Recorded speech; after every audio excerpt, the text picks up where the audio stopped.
It's hard to believe that it's now 30 years since 1994. It gets more and more sad as the years go by that I look at my childhood getting further and further into the past. Back in episode 107, I did a segment on 1993, the year in music, and that was the entire year crammed into one segment, so I felt that I kind of rushed. So with this, I'm going to do a segment on the first half of the year, January through June, and then we'll revisit it in July. So what we're going to do is we're going to go in chronological order of events. A lot of these are albums and songs, but there are some major musical events that happened in the first half of 1994.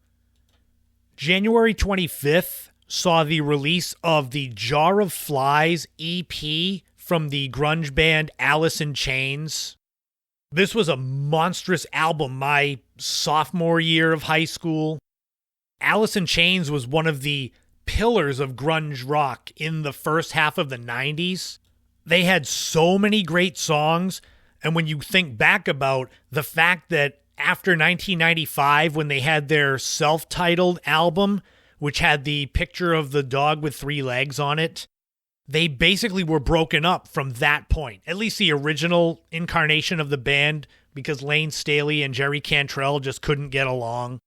This EP had the hit song Nutshell on it, the hit song No Excuses. That may be their most well-known song, at least one of them. Also in the month of January, one of the biggest songs of the year was the song All for Love by the super trio of Sting, Bryan Adams, and Rod Stewart, the kings of kind of soft rock. I guess specifically Rod Stewart, he fell into that category because Sting was big into rock with the Police, and Bryan Adams was more rock in the beginning. But I think as they all aged, they started to go softer. The song was for the movie Three Musketeers, and the song stayed at number 1 for 3 weeks. We move into February to February 1st and the release of Green Day's Dookie album. They're making a big deal of the 30th anniversary of that album. If you're a fan of the band, you know it's coming if you've been following their social media. This was Green Day's break into the more mainstream. They had a couple of albums out before that were kind of underground, punk, pop punk, I guess. This album had the songs Basket Case, When I Come Around, Long View. They were all these 3-minute, tight, in-your-face rock songs. The funny thing is how big this album was. If you had told me back in 94, 95 that they would have an even bigger album, I'd have said that's probably impossible. But then American Idiot came out 10 years later, and that introduced them to a whole new generation of people. When this album came out, I was 16, and I make the joke that my niece Emma was 16 listening to this same music I listened to when I was 16, and now my nephew Landon, 16, is listening to Green Day. So everything comes full circle. On February the 11th, a major monumental moment began as the 3 surviving Beatles, Paul McCartney, Ringo Starr, George Harrison, received and began work on the unreleased John Lennon songs that would go on to be Free as a Bird and Real Love. So this was when they started the work on the anthology. Interestingly, just last year in November 2023, Paul McCartney and Ringo Starr released Now and Then, which was the 3rd song that they were going to record for the anthology, because there were 3 volumes to the anthology. Each was going to come with a new Beatles song, and the audio of Now and Then they couldn't use because Lennon's vocal and the piano were so mashed up together that they couldn't get them to sound worthy of being recorded. So only in 2023, when director Peter Jackson came up with that technology from the Get Back Beatles movie, where he was able to pull the vocals out, and then they released the Now and Then song, and it literally sounds like John Lennon's alive and in the studio again. Other big major hit songs that were out in February 1994 include the cover of Baby I Love Your Way by Big Mountain. It was more of a reggae type version of the song that Big Mountain did. I don't think they really ever had hit songs after that. There was also the alternative rock song Cannonball by the Breeders. If you were around back then, you might know the song just by the title. If not, go to YouTube and find the song, the video, and you'll immediately go, oh yeah, that's right, I remember that song. We start to get into the more serious overtones of 1994 as we get into March, and March 1st with Nirvana's last ever concert. This was in Munich, Germany, and was a smaller, more intimate gathering.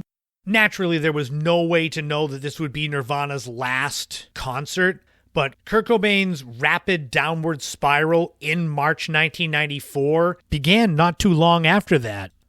Also on March 1st is another famous event where at the Grammys, Frank Sinatra got a Lifetime Achievement Award, and he gave this really long, lovely speech just thanking everybody.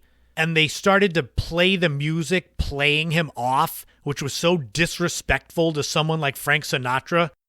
And then later on, when Billy Joel was playing, he stopped in the middle of his song and just looked at his watch and he said, uh-oh, dead air time, oh no, like as a protest, which was great.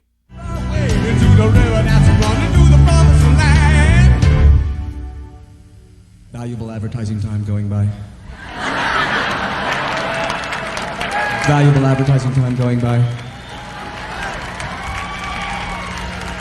Dollars.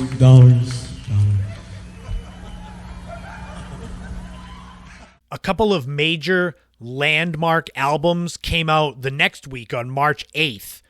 9 Inch Nails' Downward Spiral and Soundgarden's Super Unknown. Both of these bands had been around for a few years prior. These were kind of their breakthroughs into the mainstream. It's interesting because 1994 feels to me like it was the biggest year for grunge and or alternative in the 1990s, despite the tragedy that was coming in April that seemed to kill grunge.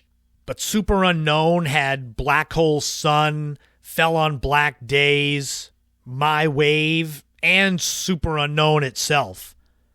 Downward Spiral, similar but different. 9 Inch Nails is not really alternative. They're definitely not techno. They've got a different sort of sound. Trent Reznor is very unique in his musical style. I don't know if you could call them industrial alternative, something like that. You'd have to listen to it. If you're not familiar with 9 Inch Nails, go and listen to Downward Spiral. The most well-known song off of that album is Closer. It's a great song, for sure. You just might not want to play it at work, at least not the album version. You might want some kind of censored version of it. You could always listen to the song Hurt. You may be familiar with that, where Johnny Cash covered it in 2002, where Trent Reznor, it was so good and the video was so good and so powerful that Trent Reznor basically said Johnny Cash owns that song now. It was on March 30th that Pink Floyd started their final tour ever for their Division Bell album, which is a great album.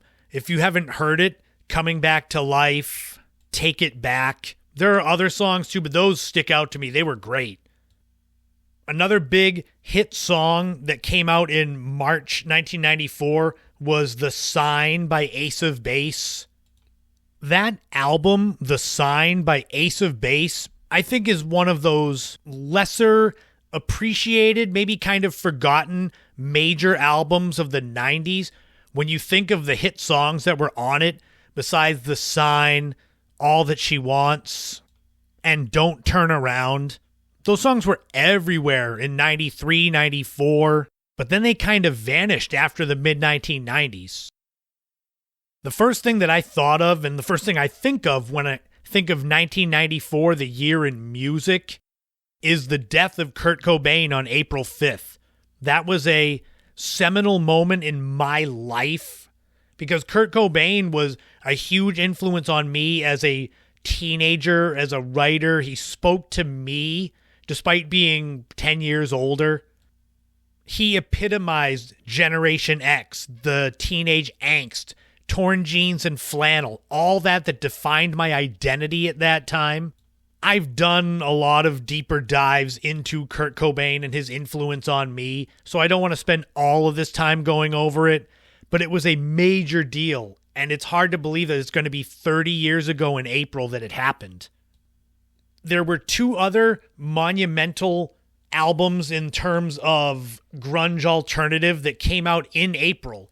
Those were Offspring's album Smash on April 8th and Live's album Throwing Copper on the 26th. I find it interesting that both Offspring and Live had a certain sound when they came out, certain vibe to their music, I guess.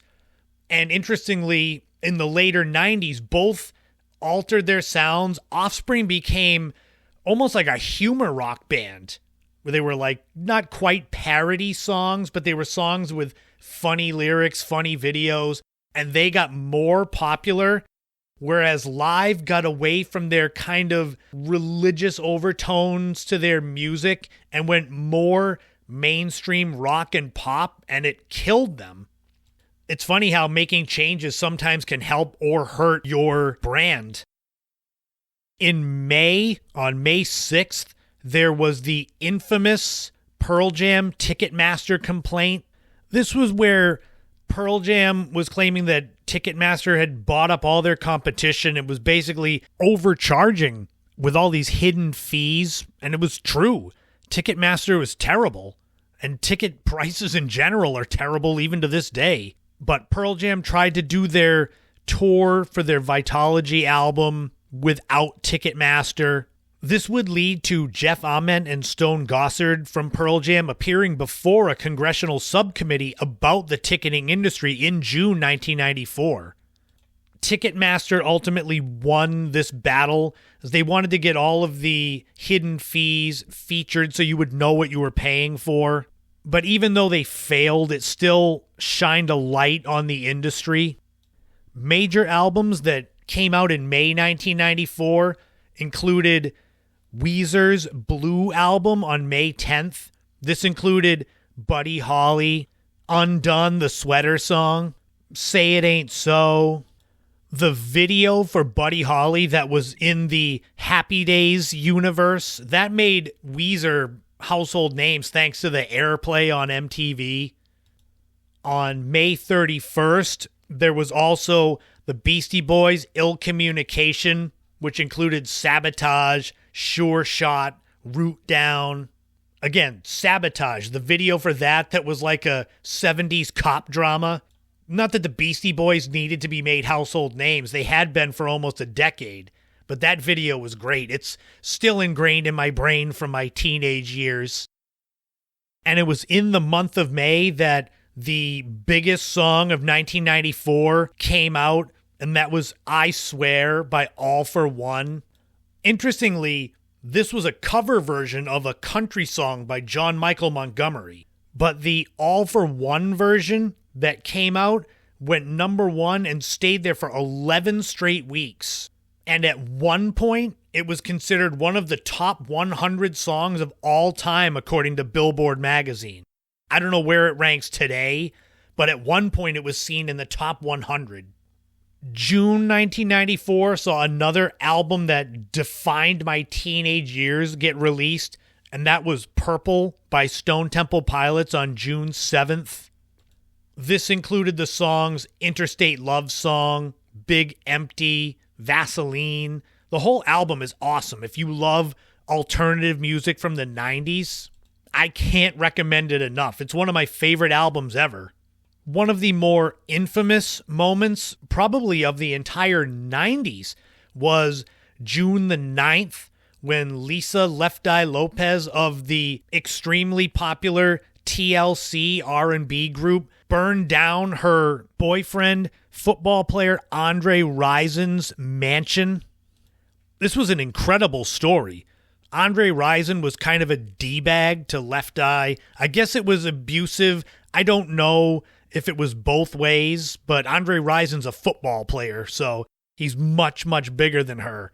And she struck back by setting a pair of his sneakers on fire and putting them in the bathtub, and those obviously caught the place on fire. And we'll end our look at 1994, the year in music, the first half of the year, with a look towards the future, as on June 27th, Aerosmith debuted a never-before-released song entitled Head First, which would be available exclusively on CompuServe Information Service for a limited time starting on June 27th. It was said that CompuServe's estimated 2 million users would be able to download that single for free, but it was expected to take up to 90 minutes to be able to transfer the song to their computer. Those of us that had internet in the 90s, late 90s, you know what it was like, file transfers, how long it would take a simple JPEG image to transfer. But online debuting of music exclusively in 1994, that was considered a groundbreaking event. And that's where we'll leave off 1994. Those of you who were around back then, which of those moments stuck out most to you? And the albums, did you have any of those? Did you get any when they came out back then? We'll see what the rest of 1994 has to offer when we do part 2 in July.